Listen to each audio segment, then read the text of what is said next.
Thanks, guys. Happy Friday. We have a busy weekend coming up with soccer kicking off their spring season tomorrow, along with baseball having their second Big Ten series of the season down in Champaign. And softball will be heading to Maryland for their second Big Ten series as well. Men's tennis will be competing at home, and I will be covering all 4 of their matches this weekend. And Taylor, there's another spring team that's working hard in the spring season for their fall season. Yeah, exactly. The Hawkeye volleyball team isn't in their actual season, but their spring season is underway. The team uses these games to get familiar with their new group and identify any weaknesses before fall comes around.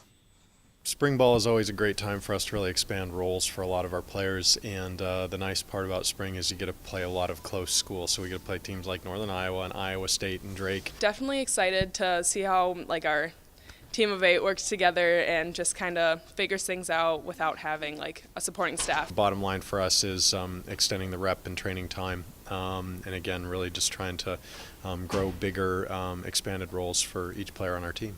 It definitely starts now. Everybody's putting in hard work during the spring season, so I think that's going to transfer into our fall, especially with our effort and communication and just working together. The opportunity to get out and win, you have to get a sense for that and have a taste for that, and that needs to become a strong part of the culture.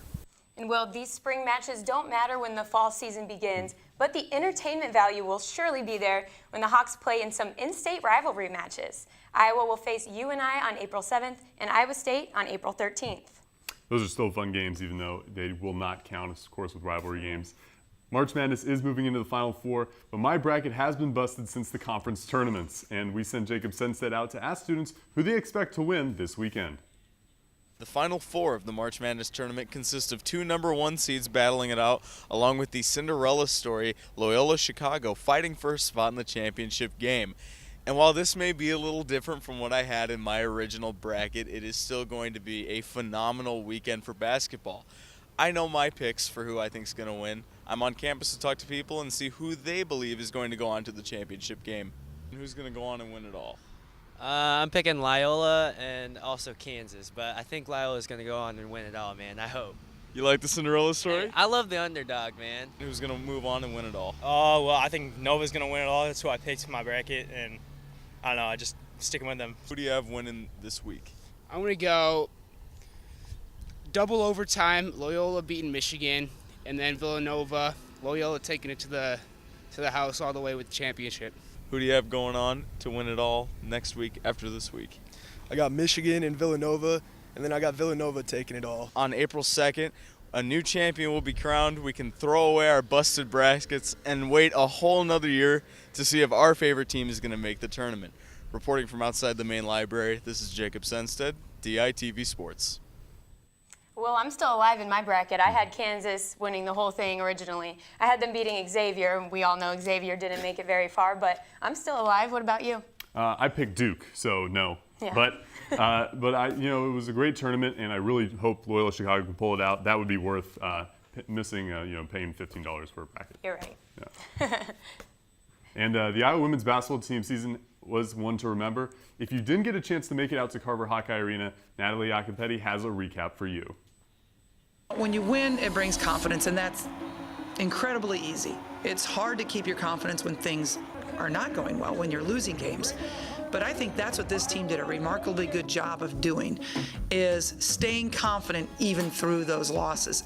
The Iowa women's basketball team finished their 2017-2018 season with an overall record of 24-8 and 11-5 in conference play. The Hawks encountered multiple overtime games, close losses, but also earned themselves wins over tough opponents like Ohio State and Michigan. Carver Hawkeye Arena filled with over 4,000 fans cheering on their feet as the Hawks led number 13 Florida State for almost 31 minutes. But Florida State erased a 12-point fourth quarter deficit and won 94-93, giving the Hawkeyes their first loss of the season. On December 17th against UNI, starting point guard Tania Davis suffered a season-ending knee injury. Redshirt freshman Alexis Civilian, who was a high school teammate of Tania's, filled her role on the starting lineup.